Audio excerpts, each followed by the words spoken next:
Welcome to NSN news. నేను మీ PR. తెలంగాణలో పెట్టుబడులు పెట్టేందుకు సానుకూల వాతావరణం ఉందన్నారు సీఎం రేవంత్ రెడ్డి. రాష్ట్రాన్ని అభివృద్ధి పథంలో నడిపించాలంటే ప్రవాస భారతీయులు తమ వంతు సాయం చేయాలన్నారు. పెట్టుబడులు పెట్టేందుకు కంపెనీలను ప్రోత్సహించాలన్నారు ఆయన.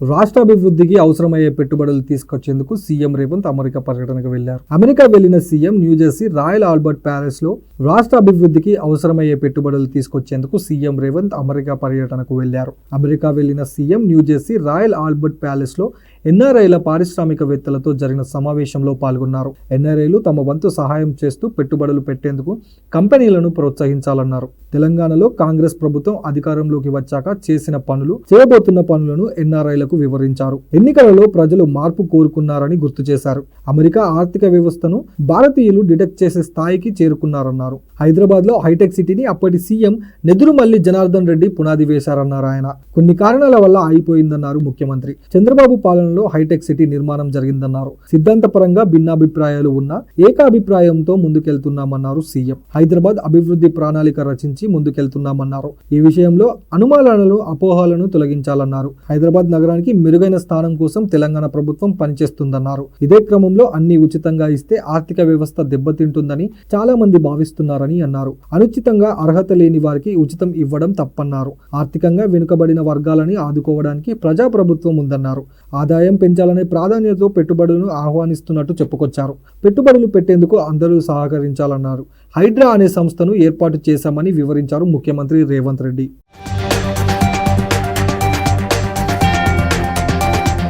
వచ్చే మార్చి నాటికి ఎట్టి పరిస్థితుల్లో యాదాద్రి థర్మల్ పవర్ ప్లాంట్ నుంచి 4000 మెగావాట్ల విద్యుత్ ఉత్పత్తి జరగాల్సిందేనని ఉప ముఖ్యమంత్రి బట్టి విక్రమార్క స్పష్టం చేశారు. సచివాలయంలో యాదాద్రి థర్మల్ పవర్ ప్లాంట్ పనులపై సమీక్షించిన ఆయన అక్టోబర్ 30 నాటికి తొలి యూనిట్ వచ్చే మార్చి నాటికి 5వ యూనిట్ను అందుబాటులోకి తెచ్చేలా పనులు వేగవంతం చేయాలని ఆదేశించారు. ప్లాంట్లో పనిచేసే కొంతమంది అధికారులు, సిబ్బంది జ్వరాలతో బాధపడుతుండడం వల్ల పనుల్లో కొంత జాప్యం జరుగుతుందని అధికారులు చెప్పారు. సిబ్బంది సంక్షేమం ప్రధానమన్న ఆయన వెంటనే మెడికల్ క్యాంప్ ఏర్పాటు చేయాలని సూచించారు. అధికారులు, కార్మికుల భద్రతకి ఎన్ని నిధులైనా ఖర్చు చేసేందుకు సిద్ధమని తెలిపారు. అధికారులు, కార్మికులు అక్కడ నివసించేందుకు వెంటనే క్వార్టర్ల నిర్మాణానికి టెండర్లు పిలవాలని ఆదేశించారు.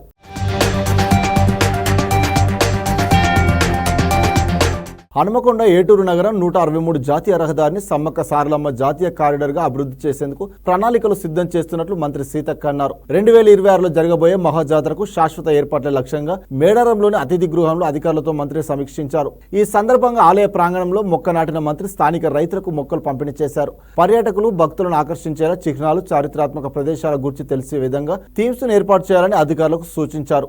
జాతరకు వచ్చే మార్గంలో రహదారులకు ఇరువైపుగా పండ్ల చెట్ల పెంపకం చేపట్టాలన్న ఉద్దేశంతో రైతులకు పండ్ల చెట్ల పెంపకంపై అవగాహన కల్పిస్తున్నామని మంత్రి వివరించారు.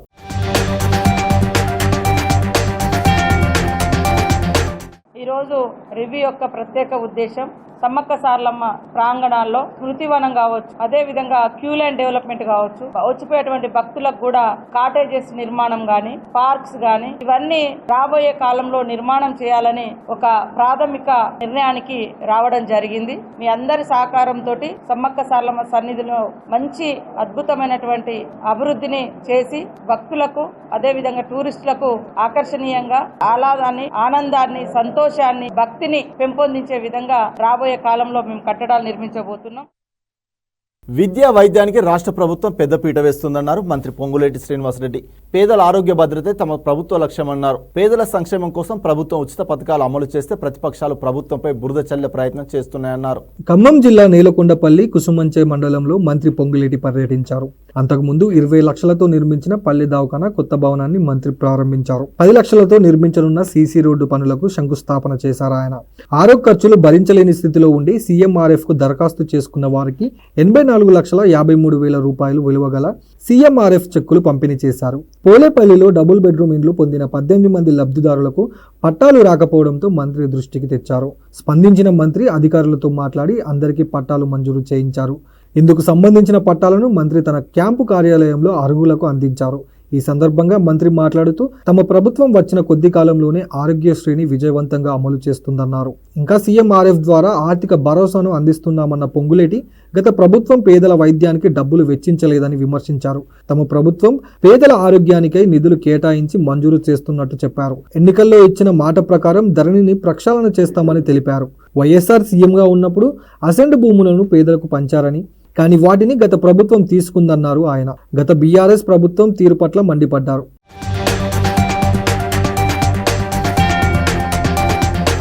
భారీ వర్షాలతో వాగులు, వంకలు, చెరువులు పొంగి పొర్లుతున్నాయి. ఎగువన కురుస్తున్న వర్షాల కారణంగా జలాశయాల్లోకి భారీగా వరద నీరు వచ్చి చేరుతోంది. దీంతో అధికారులు ప్రాజెక్టుల గేట్లు ఎత్తి నీటిని దిగువకు వదులుతున్నారు. నాగార్జున సాగర్ ప్రాజెక్టుకు భారీ వరద పోటెత్తింది. శ్రీశైలం రిజర్వాయర్ నిండడంతో అధికారులు 10 గేట్లను 12 ఫీట్ల ఎత్తి 4,27,711 క్యూసెక్కులను నాగార్జున సాగర్ కు వదులుతున్నారు. దీంతో సాగర్ నిండుకుండలా మారింది. భారీగా ఇన్ఫ్లో వస్తున్న క్రమంలో అధికారులు డ్యామ్ గేట్లను ఎత్తుతున్నారు. దాదాపు 2 లక్షల క్యూసెక్కులు దిగువకు వదులుతున్నారు. ముందుగా కొంతమేర క్రాస్ గేట్లు పైకెత్తి ఎగువ నుంచి వచ్చే వరద నీటిని అంచనా వేస్తున్నారు.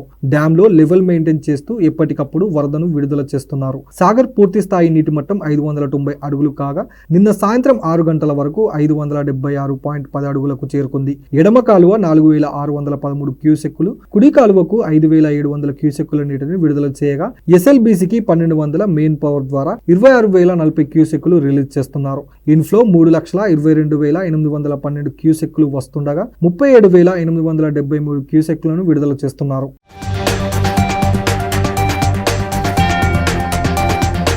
నాగార్జున సాగర్ నుంచి అవుట్ఫ్లో పెరగడంతో సూర్యాపేట జిల్లా చింతలపాలెం మండలంలోని పులిచింతల ప్రాజెక్టుకు భారీగా వరద వచ్చి చేరుతోంది. పులిచింతల ప్రాజెక్టు 2,657 క్యూసెక్కులు ఇన్ఫ్లో వస్తుంది. దీంతో ప్రాజెక్టులో ప్రస్తుతం 3.61 టీఎంసీల నీరు వచ్చి చేరింది.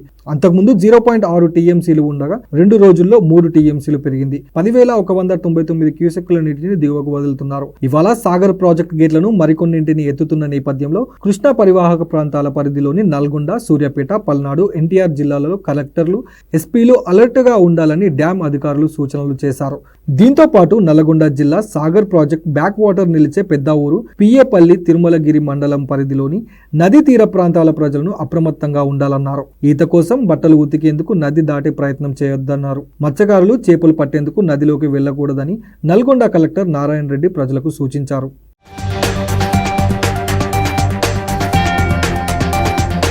ఉమ్మడి ఆంధ్రప్రదేశ్లో 1995 నాటి సీఎంను మళ్లీ చూస్తారన్న ముఖ్యమంత్రి చంద్రబాబు అందుకు తగ్గట్టుగానే పాలనలో కొత్త శకానికి నాంది పలుకుతున్నారు.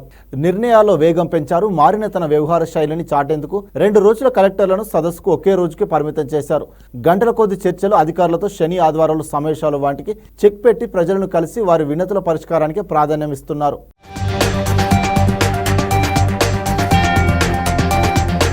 జనం చీకొట్టినా జగన్ మాత్రం తన చీటింగ్ బుద్ధి మార్చుకోలేదని వ్యవసాయ శాఖ మంత్రి అచ్చెన్నాయుడు ధ్వజమెత్తారు. రాష్ట్రంలో ఏదో జరిగిపోతున్నట్టు దుష్ప్రచారం చేస్తున్నారని మండిపడ్డారు. 5 ఏళ్లలో రాష్ట్రాన్ని అరాచక ఆంధ్రప్రదేశ్గా మార్చారన్నారు. రాష్ట్రంలో రక్తపుటేరులు పారించింది జగన్ కాదని నిలదీశారు. హత్య రాజకీయాలకు వైసీపీ కేరాఫ్ అని ఆగ్రహం వ్యక్తం చేశారు.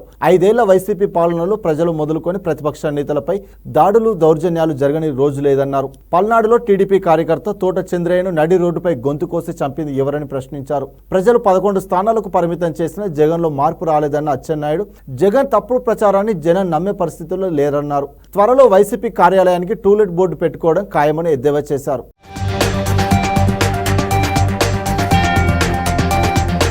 రంగారెడ్డి జిల్లా జిల్లెలగూడలో 8వ తరగతి చదువుతున్న మహిదర్ రెడ్డి అనే బాలుడు అదృశ్యమయ్యాడు. నిన్న సాయంత్రం ట్యూషన్కు వెళ్లి ఇంటికి తిరిగి రాకపోవడంతో తల్లిదండ్రులు ఆందోళన చెందుతున్నారు.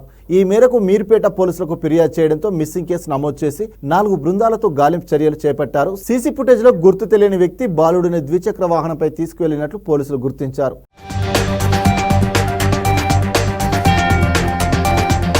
వైద్యం చేయించుకోలేని స్థితిలో ఉన్న నిరుపేదలకు ప్రభుత్వం సీఎంఆర్ఎఫ్ అందిస్తుందని ప్రభుత్వ సలహాదారుడు షబీర్ అలీ అన్నారు. కామారెడ్డి నియోజకవర్గంలో అర్హులైన వారందరికీ ఆయన సీఎంఆర్ఎఫ్ చెక్కులు అందించారు. పేదలను ఆదుకునేందుకు సీఎంఆర్ఎఫ్ ప్రవేశపెట్టినట్టు చెప్పారు. కార్యక్రమంలో రామారెడ్డి మండల కాంగ్రెస్ వర్కింగ్ ప్రెసిడెంట్ నర్సాగౌడ్, నాయకుడు శ్రీనివాస్ గౌడ్, కార్యకర్తలు పాల్గొన్నారు.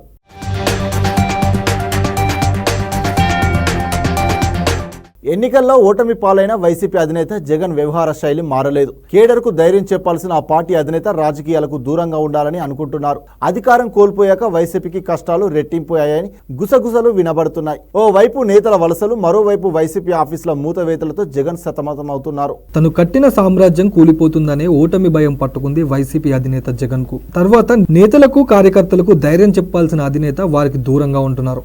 అధికారంలో ఉన్నప్పుడు ప్యాలెస్ దాటి రాలేని జగన్ అధికారం కోల్పోయాక నేతలు కార్యకర్తలకు దూరంగా ఉంటున్నారు. అసలు జగన్ కార్యకర్తలకు నేతలకు ఎందుకు దూరంగా ఉంటున్నారో అన్న ఆలోచనలు జరుగుతున్నాయి. కుప్పంలో వైసీపీ ఆఫీసు ఇప్పటికే క్లోజ్ అయింది. ఇప్పుడు ఉమ్మడి కృష్ణా జిల్లా మైలవరం టీడీపీ ఆఫీస్ వంతైంది. ఎన్నికలకు ముందు ఆ నియోజకవర్గం సమన్వయకర్తగా సర్నాల తిరుపతిరావును హైకమాండ్ ప్రకటించింది. నాగిరెడ్డికి చెందిన భవనంలో పార్టీ కార్యాలయాన్ని ప్రారంభించారు. భారీ హోర్డింగులు ఏర్పాటు చేసి అక్కడి నుంచి ప్రచారం మొదలుపెట్టారు. పార్టీ కార్యాలయం నిర్వహణ బాధ్యత అంతా పార్టీ హైకమాండ్ చూసుకుంది. గత ఎన్నికల్లో ఈ నియోజకవర్గం నుంచి టీడీపీ గెలిచింది. దీంతో 2 నెలలుగా పార్టీ కార్యాలయం వైపు ఎవరూ తొంగి చూడలేదు. ఆ పార్టీ నియమించిన 3 పరిశీలకులు అందుబాటులో లేరు. పార్టీ కార్యాలయంలో ఉన్న వైసీపీ ఫ్లెక్సీలు, హోర్డింగ్లను తొలగించారు టీడీపీ నేతలు.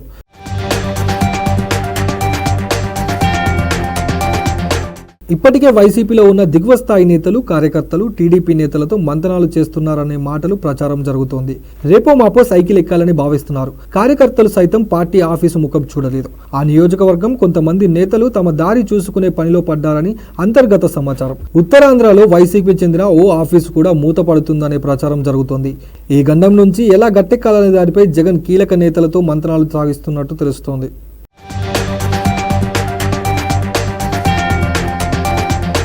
ఇంతటితో ఈ వార్తలు సమాప్తం. మరిన్ని వార్తలతో మళ్ళీ కలుద్దాం. అంతవరకు చూస్తూనే ఉండండి మన NSN న్యూస్.